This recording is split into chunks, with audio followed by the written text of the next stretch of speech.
This is season 9, episode 8, number 356 of the Decoded podcast. Mm-hmm. Mm-hmm. And I'm going to lead off with Chris Knows. That's what Chris Knows. So let me show. I created an image using generative AI. Let's see if I can remember how to make my computer work. It's nice that they're like, do you really want to share your screen? Yes, I do. Okay, so here is a picture of Bo Jackson, a former baseball and football player. And this is a popular ad, the Bo Knows.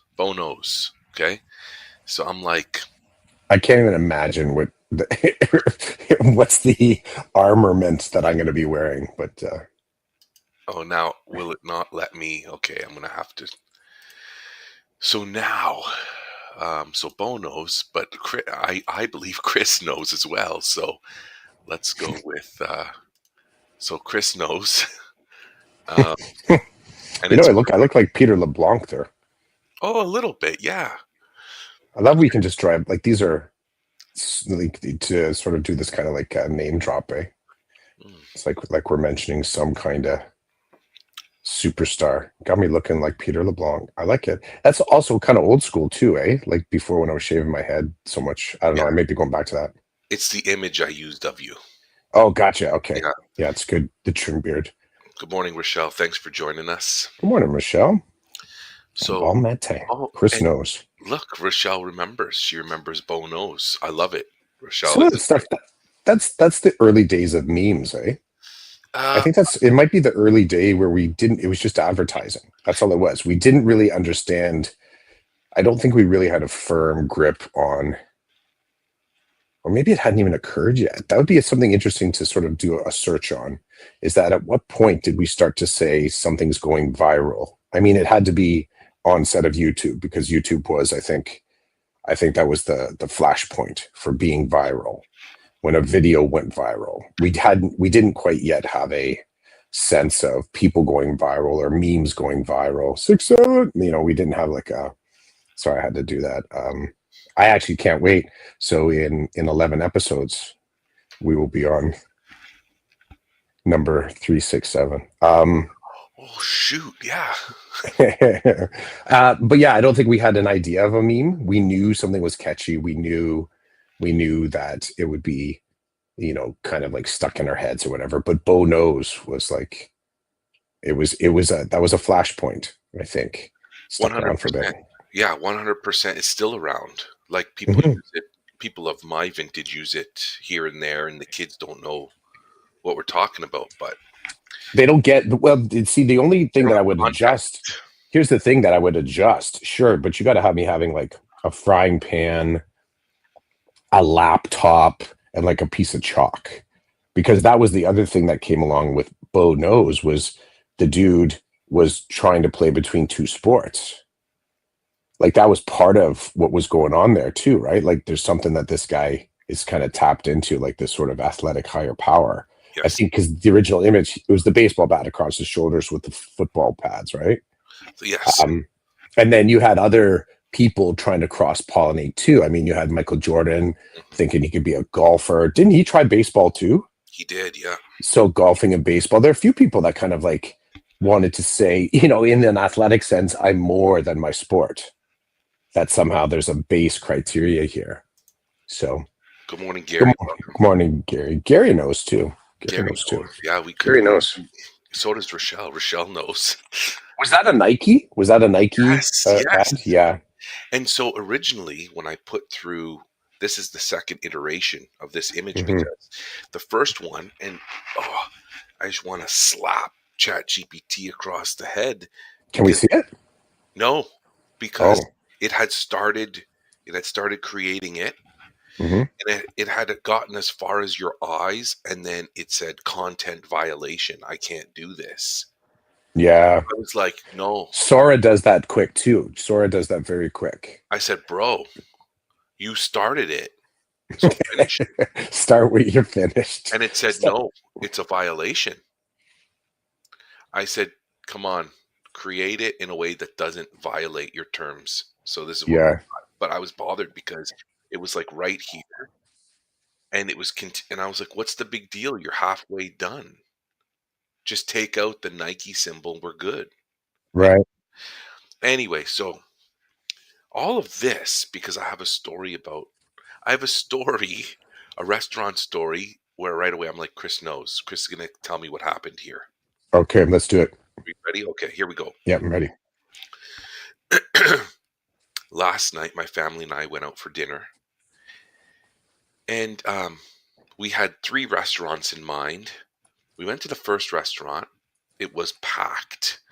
So I looked at the family. I'm like, I'm good to go to the next one. They're like, okay, hop in the car, go to the next restaurant. We go into the restaurant. We're seated, and then my wife and I noticed that a, a person we know runs this restaurant. He's the manager there. So as he's walking past us to serve somebody, he waves. We wave back. We're like, "This is great. We're gonna have a great experience. We're gonna make sure we connect with him. He's a really good guy." 5 minutes goes by. Nobody comes to see us for drinks or anything. 10 minutes go by, and my wife says, "I don't think they know we're here," and she's starting to get a little unhappy. The Hmm. kids are like, "What's going on?" Hmm. Finally, one of the bartenders, a gentleman bartender, comes over. He goes, "Hey, has so and so come over to see you?" And we're like, "No, nobody's come to see us." He goes, "Okay, well, Props to that bartender. yes, Props to the bartender. Yep. So far, that's my favorite part of the story. okay." So he says, like he's holding stuff, and he stops. He goes, Hmm. "Hey, has anybody come and Even check?" better. Even better. Yeah, because he notices, right? And he's Yep. probably noticed if he's smart, he's Yep. noticing body language. Head on a swivel. He's looking Yeah, around. Something here's changed. yes. And then in the moment that you notice when things have changed, is it changed to the better or the worst? It's never neutral. It's got to be either good or bad in that moment. That's the sign. Someone that can operate like that in hospitality, that's a keeper. Keep going. Okay. So he says, "Has anybody helped you?" We say no. He goes, "Okay, so and so." He drops a name. So and so and I, the bartenders, and he goes, "I'll be helping out." We're like, "Okay." So he leaves, and then we keep seeing him going into the kitchen, coming out of the kitchen. He's got stuff. He's taking stuff in. So now the families now we're agitated. All of us are a Hmm. little bit agitated, and Hmm. we see the lady that's supposed to be working with us based on this other gentleman's bartender, the information he gave us, and she keeps walking past us with nothing in her hands. So we're like, okay. So now she, okay. So I'm like, the joke was, as kept asking everybody, "Where do you want to go for dinner?" The joke was, "Well, it's your dinner, so you pick." So then at that moment, we're looking at 15 minutes now. Nobody's come over. We have no drinks. We're hungry. Hmm. It's going to take a while to get the food. So I say to the family, "Listen, it's my dinner, right?" They're like, "Yeah." I'm like, "We're leaving." And they're like, "What do you mean we're leaving?" I'm like, "We're leaving if you're going to leave it up to me." And then they're like, "Well, Dad, come on," or whatever. And then I said, "Okay, well, when she comes over, I'm going to get a vibe. And if it's not a good vibe, we're leaving because I'm not spending money here and I'm not, Hmm. it's just upsetting. And Hmm. I don't know what's happening between her and him and the restaurant." So she finally comes over and she says, "Hi, I'm so and so." She said she wasn't rude, but she wasn't warm. And Hmm. then my wife laughed and said, "Well, we're not sure if we're staying or not." And then she made a comment, and then I said, "No, we're leaving." I I looked at the lady and I was like, "You don't want to be serving us, and there's something going on, and I'm not going to be part of this tonight." So Hmm. I said, "We're leaving." So she leaves, and then as she's leaving, my wife says, "Can you please get the manager?" And she says his name by name. So he comes over. So there's the guy you know. Yeah, Okay. dude, great guy. We've both known him for like 20 years. Hmm. He's an occasional teacher or was. I don't know if he still is, but he's one of these guys that when he comes into your school, everybody knows him, everybody likes him. He's a great guy, great teacher. He also happens to run restaurants. Anyway, he comes over, we're like, "Man, we're leaving. We don't know what's going on, but we were here for 15 minutes. 10 minutes before someone checked in on us and it wasn't even the person." And then I said, when the The waitress, the bartender came over to talk to us. I'm sorry, I did not have a good vibe. We can't stay. I'm not staying. So he goes, oh my God, I'm really sorry to hear that. Is there anything I can do? We're like, no, we're gone. We just wanted you to know, like, we don't know what's going on, but you should probably look into it, figure it out. He's like, okay, thanks. So we get up to go, and I'm thinking I got to tell Chris because Chris is going to know what's happening here. Like, I don't know if it wasn't her table or if she just didn't want to do it or was waiting for him to pick it up instead of her picking it up. I don't know.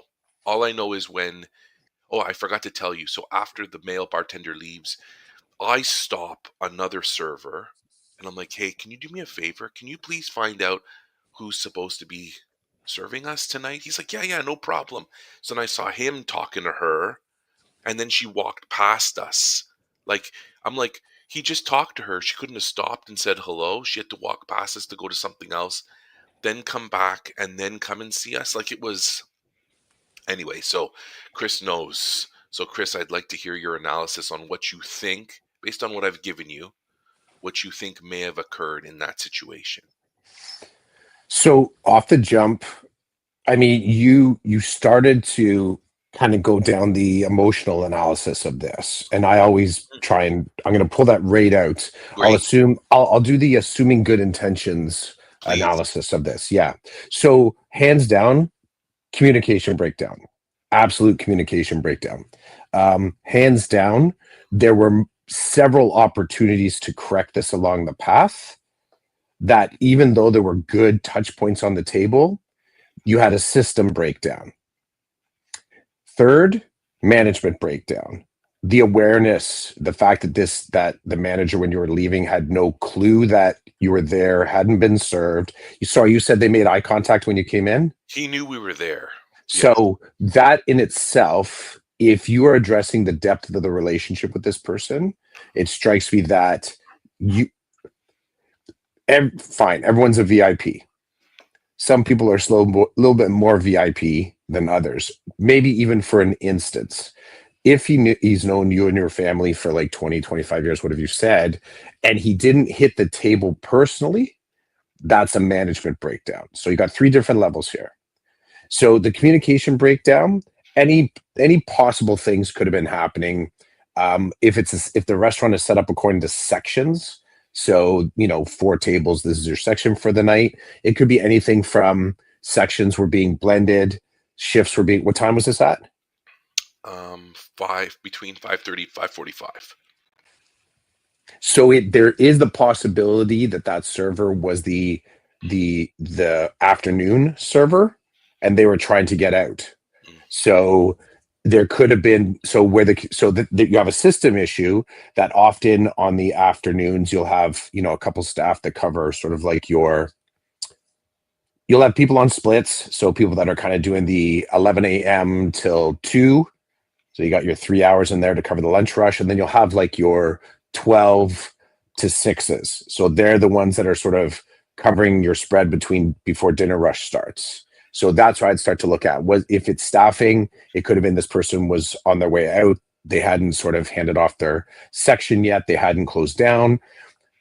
It could be a host issue where either the technology or the marker board at the front, their name was still on it. Somebody else should have had it. Like it could have been from the front. So that's all some of those initial kind of pieces. The next layer, though, where there was opportunities to fix this along the path, again, I'll go back to the manager. They knew you were there. They didn't hit your table. That's a problem. The bartender coming by, addressing the problem, but not taking your drink order, that's a problem. Because how I would have played that, I would have said, same thing, everything he did, but I would have given you one instruction.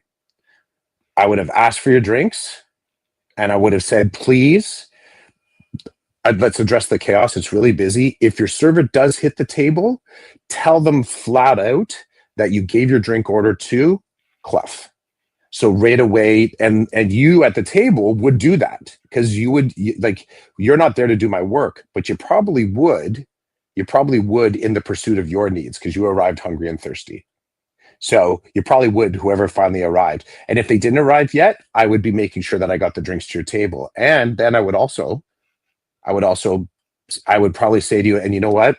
Just be ready with your menus. We're gonna do our best to kind of fix this, get you back into the mode, get you happy again, whatever.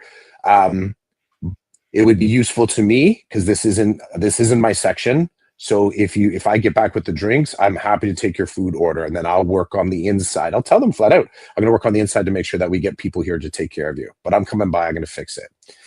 So that's a problem there. I would think that's another thing too. Um, the how do I make it right when everything is so wrong is kind of problematic. So this is the management conversation at the end. Um,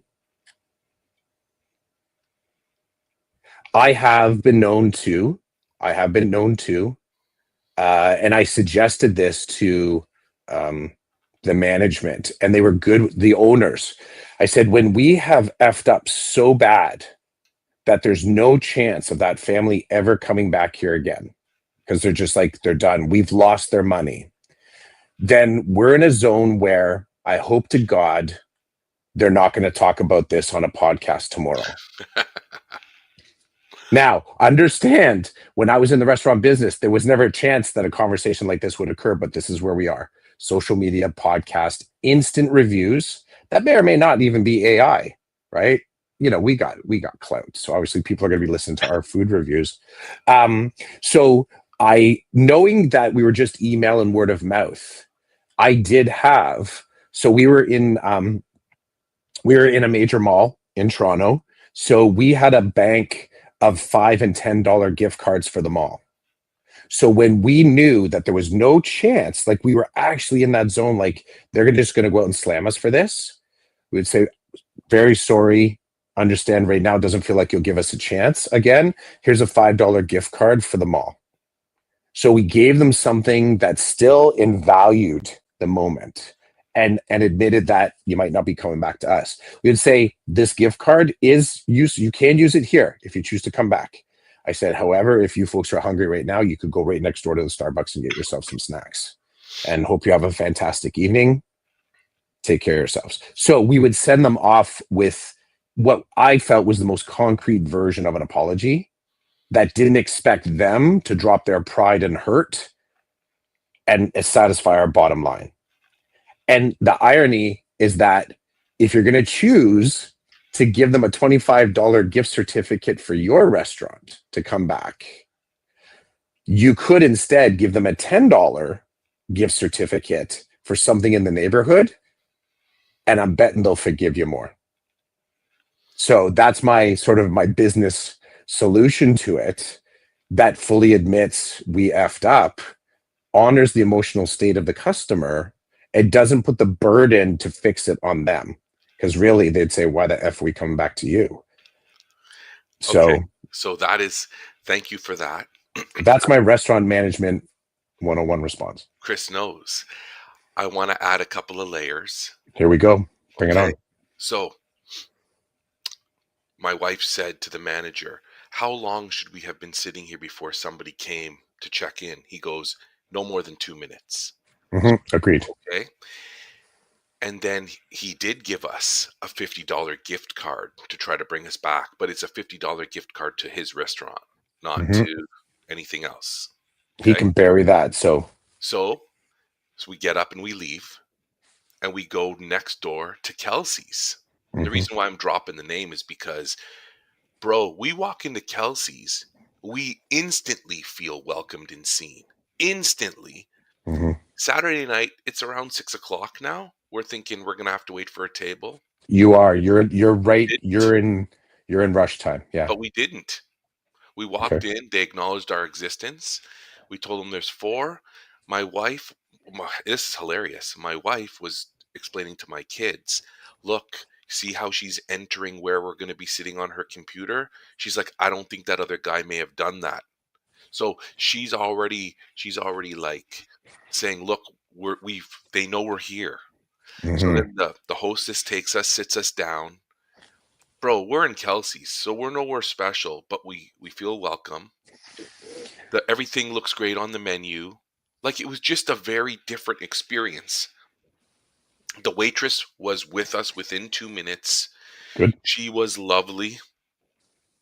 It was a great experience. So now I'm going to backtrack on your front track. I think one of the signs, so my last place that I worked at, Baton Rouge, they had an excellent system for service that I still don't often see. Anybody can run food, anybody can take a drink order. For some customers, I would say one of the most negative comments was, in my mind, I think just a how we've come to understand restaurants. They weren't comfortable with the idea that um, in the course of a meal you might have three or four different servers hitting your table. So they weren't quite sure whose section they were in, and for some people, for some reason, that was really important. Some customers, that was really important. And I think all it had to do with was an unfortunate bureaucratic capitalistic mindset, as in, who am I giving my tip to? Because really, if you strip that out, the tip factor, all you really care about is that on a capitalistic side, that there was value, that there was efficiency, and that your hunger needs were met. On a social scale, I think you do want to feel, as you pointed out, welcomed, connected, seen, happy. You want to have positive emotions. Baton Rouge did a great job of making sure that the social side was always satisfied, because there was always somebody to help you and anybody could. The only people that couldn't actually bring a thing to your table were some of the hosts, which weren't of age because they couldn't carry alcohol. But when we needed runners that could have been at the service bar, and anybody, you're walking by, you're taking something. You don't get to walk past. And the idea was, unless you are unless your only function for coming through the pass, so the jargon of the pass is where either the food's coming out or where the cash registers are. But it's literally like, the Matchbox Crisscross Crash racing set, and it was like one of those toys back in the day that the car would come through and slow down, and then you'd have the crank with the wheel, and it would send it through again. Hmm. That's what the pass was. When you came through the pass, you were either picking up food, dropping off dishes, you were doing a thing, and then you were taking something out with you again. And that system meant that we had a pretty efficient and successful service model. We had all positions numbered, and the expectation was that everyone understood the numbering system at the table. So there was never any, oh, is this your fettuccine? Somebody here has a burger. The only way that would get messed up is if they decided to change seats. And I will say on top, and you don't remember the faces, right? But I will tell you, you and I sitting at the table, the man in black and the man in white, we shift positions. Someone's going to notice that the two of us have changed seats. You know what I mean? They would just we look so different despite our bearded look, right? So we knew exactly where the food was going to hit the table. We knew exactly that we had to be carrying something. And at any point, you're right, 2 to 5 minutes. I think it was a 3-minute timer, that the expectation that someone hit the table for drinks. And if you weren't the server, you would say, I'm not your server for this evening. Your server this evening is, boom, you would say the name, and you would actually leave. We had a system to know that the order hadn't been taken yet. So the actual books or the pieces of paper that we used, it would be left at the table. So it'd be right at the front of the table. The drink order would be taken, and the bill would be left right there that the people wrote their things on. So it was almost like a card, basically what it was. It was like a old school paper ordering system. So you could see, you had a visual queuing system for if it was face up, if it was face down, the drink order hadn't been taken yet. If it was face up, the drinks, and they're deciding their food. And if it wasn't there, you knew that a food order had been put in. So at a distance, you could see what tables had been hit as well. We had so many little like smart elements to our service. So when I hear these stories, I think to myself, how could we have had that 2 decades ago? And these check systems, which are free, just social systems, you don't pay shit for this. It's just the way you run the floor, right? Management was always on the floor, always circulating. Management would be carrying things as well. And the rule was a manager had to hit every table every night, every table every night. So you're constantly in motion.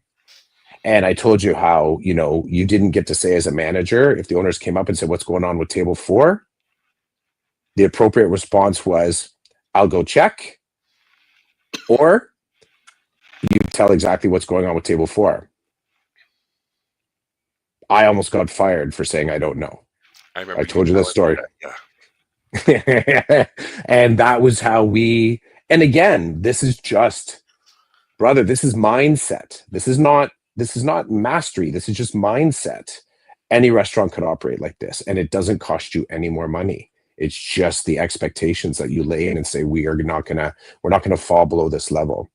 The price point at Baton Rouge at the time was just slightly above Kelsey's. And really, I would say the reason that it was slightly above Kelsey's, or let's say Casey's, one, I mean, we had good food quality. Two, we had a lot of manual cooking methods. There wasn't a lot of prepackaged stuff. We're doing our own prep. So there was a lot of labor hours involved. And three, we were in the Eaton Center. So you had to price a little bit accordingly to pay your lease fees, right? Yeah. So No Tom Hootens in the. no Tom Hootens at all, right? Yeah, no Tom Hootens. I did want to know though, is this a major franchise that you walked out of? Yes. Like unknown? Okay, and so you walked out of one and into another. Yeah. Okay, so yeah, no excuses. And if there's corporate would just, even if it was independently franchised, corporate would destroy them for that moment. Destroy them. And you know what? To offer a $25 gift certificate to come back is not as good as offering a $10 gift certificate to say, you know what, use this anywhere in the neighborhood. F me. Have a bank of $10 gift certificates for the restaurant right next door. Be that cheeky. Be that restaurant that completely owns the moment. You lose $10 and they might come back because you did the right thing, and they don't talk about it on a podcast. So that's the other level. Well, I love this. I knew you would. And Hmm. the first thing I thought of in the middle of all this, not the first thing, but one of the thoughts was, how can I relate what's happening here to my work as an educator? There's multiple touch points. 100%. One of them for me was, you should see the chaos that comes with being one of four IEP monitors. I'm constantly getting emails from people I have no idea who they are or who their children are, but they And saw when you say you we're talking to you, dear listener, and maybe not the listeners right now, but anyone else that comes across this, because I know this, I do. Other people might not. right. So, when you get a letter or when you need something from someone, sometimes you don't figure out exactly who you're supposed to talk to. You're just like, you shoot in a certain direction. Yeah. Sometimes I get emails from parents I don't know about students I don't know making a request. And from their vantage point, it's simply, hey, this is what we need. Can you help us? Or we need your help. So I could be like, yeah, I'm not responding to that because that's not my parent. That's not my student. That's not the approach I take. The approach I take is, I'm going to deal with it, and I'm going to refer, or I'm going to include the person who it is their job to work with these people. Be- Hmm. it comes down to, it's not about um, shirking responsibility. It's, no, I've got a caseload. They gave it to me on purpose because they knew that somebody else couldn't do all that. So they broke everything into pieces, right? And I'm like, hey, you're not part of my piece, but I am happy to provide you with. I'm happy to serve at the moment and then to refer you. Now, if it's something I can do in the moment, then I'll do it, and I'll make it known this is your person and they're included. So they're hearing all this. They know what I did. But if it's something I can handle at the moment, I will. But if it's something Hmm. bigger, like paper trail type stuff or access to documents I don't have, then it's a simple, thanks for reaching out. I'm not your child's monitor. This person is. They're included in the email. I'm hoping they'll get to you shortly. And then, but I know people who won't touch something that they get that's not theirs. They're like, "Well, too bad. This isn't for me to do, so I'm not doing it." I'm like, "But Mhm. but the person who's reached out to you, they don't know that. Or they know they need help. They just don't know who the person is. So here you are." And they're like, "Well, it's not my problem." It is. It's in your lap. You're just gonna literally put it down, walk away. Yeah. Okay. I mean, I'm not gonna do that, and I get it all the time. I got a new situation the other day. One of my parents emailed me and said, "I demand to know what's happening with X, Y, and Z." Mhm. And I looked and I was like, "Yeah, this person's a little bit demanding and difficult in my measure from my assessment." So I'm like, "Okay, well, I've never done X, Y, and Z." So then I just picked up the phone. I just started calling people. I'm like, "Do you know how to do X, Y, and Z?" They're like, "No, that's so and so's department." Okay. So I finally get to so and so. I'm like, "Hey, you do X, Y, and Z?" "Yes, I do." "Can you please walk me through it? This is what this parent is asking for. I've never done this before. You're the XYZ person." They explained it to me in 5 minutes. We had it figured out. I responded to the parent and said, "This is what's happening now. You got any more concerns, reach out." I was bothered. I was bothered because I don't like just leaving. I don't like this. It's not mine, so I'm not touching it. Check in, say something so that some people want to be heard. People want to be seen. This is the theme of my life. Just see me and hear me, and I'll probably feel way better than I did before you saw me and heard me.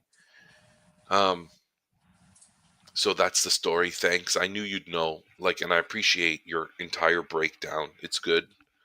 Um, I said to the family when we were at the new restaurant, I said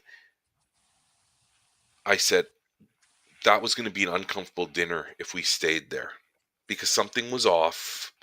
And I said, your mom was rattled and you guys were embarrassed. It's like it just wasn't. It was time to get up and start fresh somewhere else. And Mhm. when we started fresh, it went exactly as it normally does and how it's supposed to go in a restaurant. And that's it. Mhm. Yeah, it was good. You did the right reset. You did the right reset. I don't always do the right reset. And then I said in the car, I love this. You'll appreciate this too. I'm like, when I say it's time to go, you don't ask me 50 questions at the moment. There, there could be danger.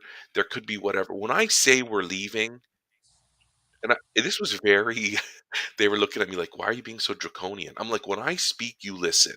When I say we leave, you get up and leave. You don't ask 50 questions. And then they're laughing. Sarah's laughing because Sarah will be like, why? And she will park herself until I answer a question. I'm like, do not do that in these situations. If I say we're leaving, it's not because I just feel like leaving. I've seen something, I've heard something, get up and move. And the whole family's like, oh, eh." And it was funny because I was very like, everybody listen to me. Nobody gets a say in this. Mhm. Draconian, right? Not modern. How are your feelings? What's your opinion? F that. Authoritarian. Yes, very much so. Old Yeah. school Middle Eastern stereotype. Let's go. And then we had a little bit of a chat in the car about that. And I said to them, if you guys ever get a vibe or you see something, speak. Like get us out of a situation.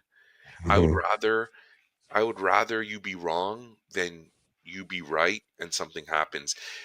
Right right from the get-go when we were walking this restaurant, there were a couple of gentlemen outside the restaurant that appeared undesirable, okay? The way that they were dressed, the way that they were talking, the way that they were acting. They were outside the restaurant having a cigarette. And they were relatively young men. One of them opened the door for my family. As we were coming, he noticed a family's coming. He opened the door. He greeted me. He greeted me in an Islamic way, and I greeted him back. And then as soon as we walk in, the family wants to know what's happening. I'm like, we're 2 meters away from the guy. I'm not talking about it until we sit down. But I was like, what is going on? And what is going on here? You got two thugs at the door. Mind you, one of them was quite polite, which I appreciate. he did mistake me for something else, which is fine because it was working in my favor. Just there's this dude, there was something going on around that place yesterday. I don't know what it was. I mean, you could argue that that was full stop. You got all the hospitality you were going to get before you walked in the door. Like that, it sounds like one of the best parts of this was you meeting a brother outside. Like that's it. Like, come on. Like, and then from there on, like even if that was kind of a moment, you're like, yeah, it kind of started weird, but it started good. And I would say in this particular case, as you play back the game tape, what made it weird is that that's all the hospitality you really received, The right? So he was the man that the moment demanded. yeah, he was. He totally was. And it was okay to sort of and isn't that wonderful those moments where filters Yes. are kind of giving you the warning signs and you're like, "You know what? It's not like those warning signs are going to change, but in this particular case, it was different than I was willing to commit to." And that's the beauty. That's the beauty of being human, our ability to change our mind or augment our thinking, right? I would say as far as the darkness that surrounds this evening, it has nothing to do with those two individuals that were smoking, having a couple butts outside the front door. Nothing. It's almost like a complete disconnect to the story. I would almost say it has nothing to do with the story. It's just it was a moment that was just really nice. Someone held the door for you. So when he greeted you, did he do the full salam like that kind of like a greeting? Yeah, this for the Yes. full on, which I think is an amazing, amazing moment. Now, I will also say I've had the mistake made about me about certain affinity groups back in the day that were entirely negative when I was Oh, full on shaved head, the skinny oh, jeans, I had the Doc Martens on, and someone walked past me on two occasions and like brother skin, and then like identified as a skinhead, right? I'm like, now skinhead I mean to you and I to new to actually to whatever the 16-year-olds listening to our podcast, they might not even know the cachet behind that name. Like to be a skin head literally just means you shave your head, literally, mm, but the actual cultural iconography around it can be problematic. yes. Did I identify as I was into kind of like the moped scene and the UK music scene, and I was all a part of that look, Madness, General Public, the specials. Like I was all into that scene. So I had the look, the bomber jacket and all that. I wasn't a part of the neo-Nazi side, which was not it was somebody acquired the look, right? Mhm. But I was identified twice as being a part of the neo-Nazi side of that. I'm like, whoa, whoa. So I've had that moment where even me seeing someone else sort of looking like me from the sort of subculture that I felt connected with, and then it turning, and that left me with a dark feeling to this day. I still, because then like your family, my friends that were with me, they're like, "Yo, what was that?" I'm like, "I don't want to talk about it. I really don't want to talk about it, but for the dark reasons, right?" The Mhm. dark reasons. So I know a little bit of that moment of transformation of where I was going to commit was towards the positive, and then the thing happened. I'm like, no, no, no, no, no, no. That's not where I wanted that to go at all. So, what'd you eat? What'd you eat at Kelsey's? What'd you end up having? You're gonna love this. Chicken tenders and fries. What are you, 10 years old? Exactly. That Although I will say, I actually just bought some chicken tenders. I will tell you flat out, I think it's the Schneider's chicken tenders that you can get from Walmart. They have a Cajun flavor and they have just a straight up flavor. Bro, you have an air fryer, right? mhm. Get them. Just telling you now, get them. Life changing in the world of sort of like house made crispy chicken tenders if you're not prepared to fry them. So, yes, I am 10 years old as well. Go ahead, keep going. Look, when I walked in the place, all I Hmm. could smell was chicken, and I Yeah. walked past a couple of tables, and I saw big burly men eating what looked like chicken bites or chicken wings and fries, and I was like, Yeah. "Sold." Yeah, It I'm was in. bro, it was the weirdest experience. I don't even last night was something else, and I'm not sure what more to say about it. I have to find. I think I told you about my experience. Oh, see if I can do this chicken sandwich. near Curtin Club, and it was and more. See if I did the right search. Oh, come on, Clough, you can do it. Oh, okay. I got to find the name of this place. So Karen and I, we had a theater date. We went to see a play. I don't know, months ago. It feels like now. Um, Bread. Oh, that would be it. That's the other one. Bread. I don't know why. I don't know why the hell they called it bread. Oh, it's not gonna do it.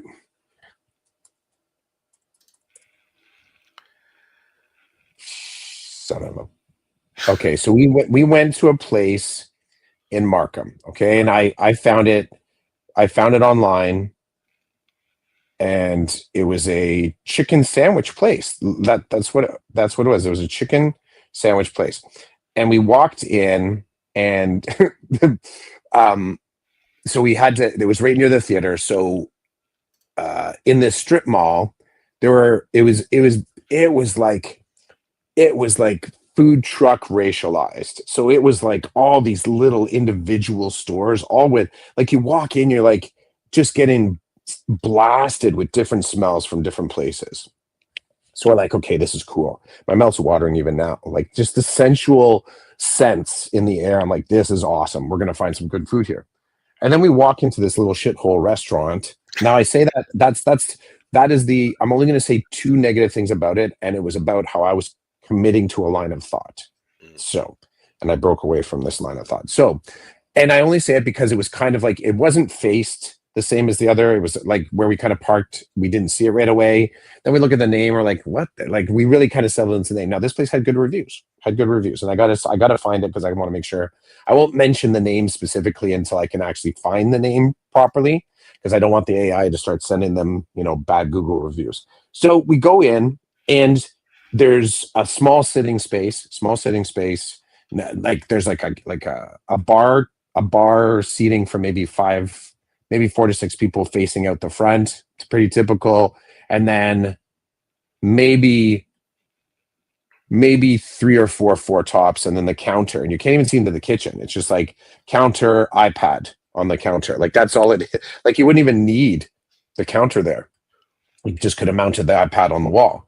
And they have this little teeny tiny window and a door to go into the kitchen. So it's right away we're like, oh, okay, what do we do? But then we're checking our watches like, shit, we don't have time to make another decision. Let's follow this through. I will tell you, it was probably the best chicken sandwich I've had. Top 3 chicken sandwiches, maybe even top 2. The one that I did, the hot honey one, came with slaw, fries, and it was one of those places where you just go get your can of drink out of the cooler right there. Like, go ahead, grab yourself a drink. So we each got a combo. And by the time we each started hitting by the time we hit our second bite, we're like, this place is awesome. We're coming back. We got to come back to try some other stuff on the menu. Like I said, right now, my mouth's watering thinking about it. The other thing that made it weird when we walked in, and again, it's our vintage, is that they were playing the hardest hitting, like edgy hip hop music you could like we walked in, we're like, oh my god, like it just sounded like poetic cursing and racialized language end to end to end to end to end. And when I kind of settle into it, I'm kind of sitting there and I'm like just kind of rolling my head to it. Karen's like, I don't like this. She's not a fan of just the genre of music in general. So what was funny was so we walked in and let's say 3 of the tables were already taken up, and it was all like 20 something sitting there all on their phones and talking and eating, very kind of like, I mean, we know the scene. And as soon as they got up and left, we got our food, and then at some point Karen's like, the music's changed. I'm like, you're right. And it was kind of like light pop dance music. Like it was a completely lighter genre of music playing out. And I'm like, okay, they were responsive. They realized that the individuals that walked in are now the majority of their customers. And it was just enough of a tweak to then have us leave. Like that was really good. We left happy. We didn't arrive happy. We're in the same moment like you're kind of in with your fam, but we left happy. They corrected the dude that there was a dude that came in after the dude behind the counter got our order. He came out twice to check on us, give our table a little bit of a wipe down, and got some of the crap off it. Like he did the right things considering it's just a little sandwich joint. So perfect correction, so that you leave just remembering how effing delicious that sandwich was. It was great. I'll message you the place. I can't. I don't know why I can't find it. It's all good, bro. I mean, I'll end up you'll end up sharing it with me, but that's a great story. I love that. Did it right. I love that. And you and I both like to support places Yes, that are a little bit off or whatever.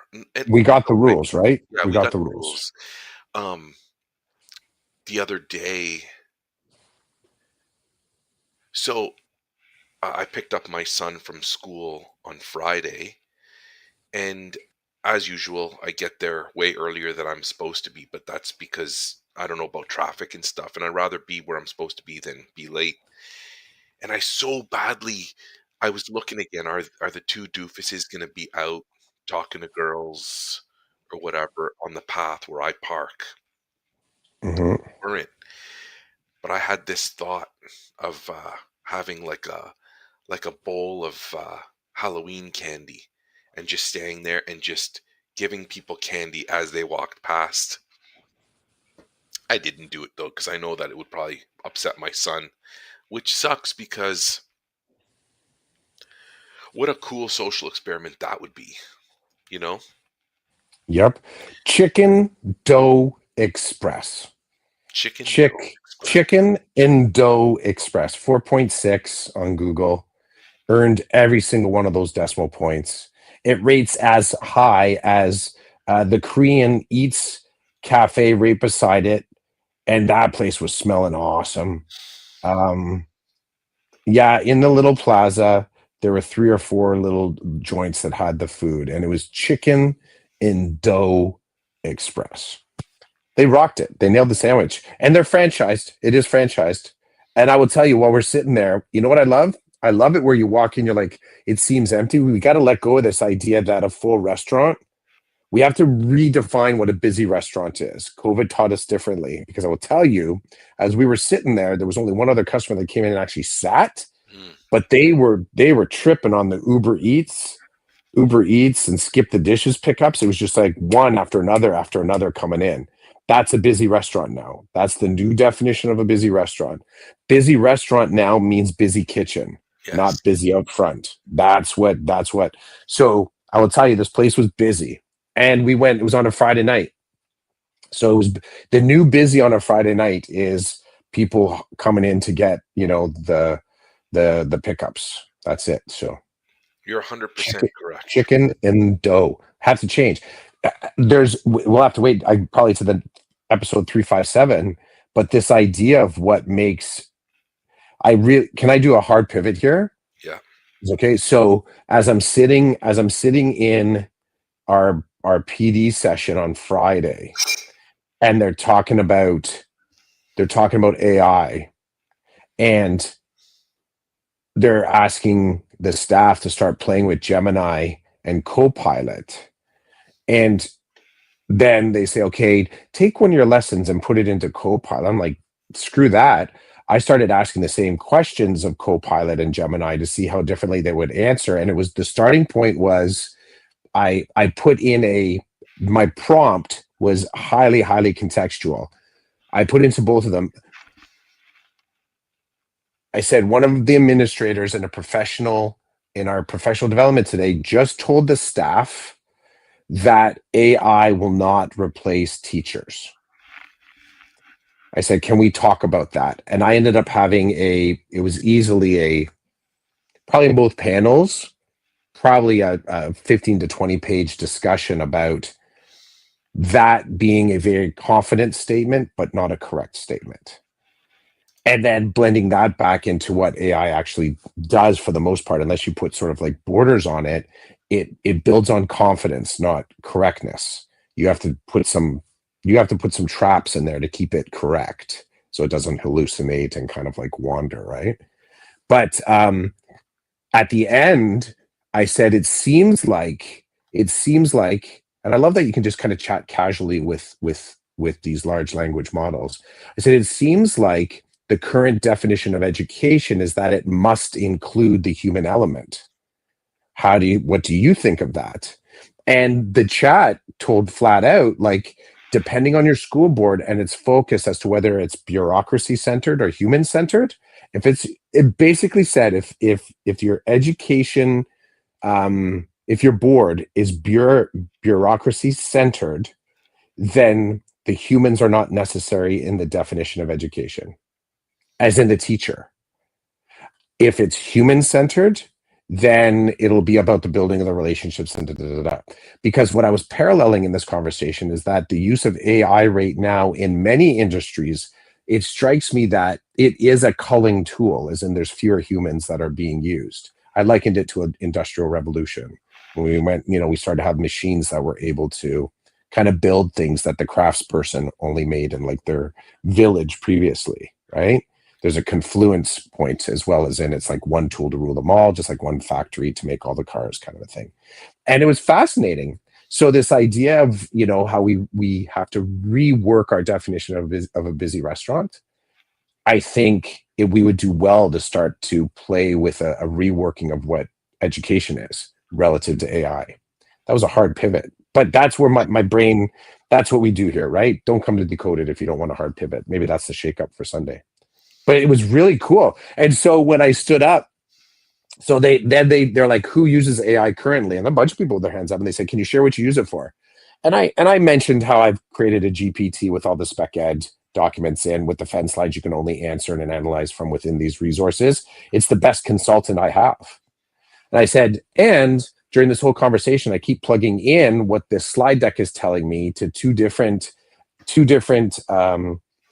AI tools, and I now have a parallel dialogue with two GPTs telling me kind of similar stuff, but different opinions on this idea that teachers are not replaceable.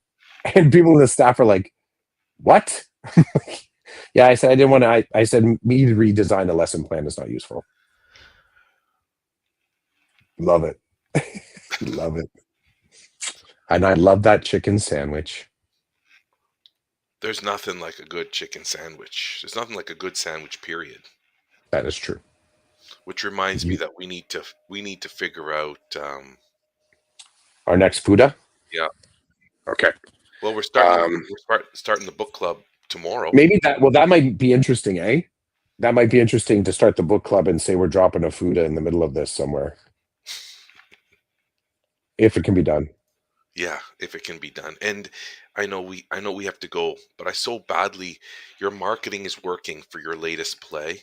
I want to Oh, go, but I don't know if I can make it happen because of things happening in my life, but I of want to see that course. play. I think you will really like it. I think you and Sarah would really like it. It'll be funny. It's seasonal. It's silly. I really do want you to think of it as like an episode of Seinfeld. I think if you can think of it as an episode of Seinfeld, you will be sold on it for sure. Yeah, because that's really how that's my, Norm Foster, Canadian playwright. There's a lot of funny, just sarcastic play in there, silly, and I get to just be ridiculous as a corn farmer. You like the costume? So you obviously saw that's almost the full costume. I also have a hunter's cap that I get to wear, like when with the flaps and the fur. Really, really rocking the alt Santa vibes. I like that. And Mhm. before I go, can I Do it. say that um can I give you a Santa update? Yeah, yeah, yeah. Okay. So I saw the student a couple of weeks ago and I said, "Hey, have you heard anything about if they need new Santas or whatever?" And she's like, "Oh, I'm gonna text them and find out." And that's it. I think I've been ghosted, which is fine because Mhm. I'm not going to. I'm not gonna what's the word I'm looking for? Badger a grade 12 student to try to get a job as Santa. So I'm feeling like as So time, that would be an epic story. That would be an epic story if you did. yeah, and probably lose my certificate, but all that at the same time, I'm not gonna go down that road. I'm thinking it's like a what'll happen will happen, and it doesn't look like it's gonna happen because I'm not chasing it, so to speak. Hmm. But I am a little bit sad because I was kind of, sometimes somebody throws something past you and you grab it. You're like, yeah, I'm in, Yep. and then they never come back. But you're like, but I'm in, and then Yes. I think that's what's happening to me here. Anyway, just an update. I think that's cool. I get it. Totally get Uh, it. Anything else before we shut it down? Or are you good? No, I think that's good. Let's leave it there. Well, thanks, Rochelle and Gary, for hanging out with us, and anybody else who decided to check us out live. Thanks for hanging out a little bit here on the Decoded Podcast.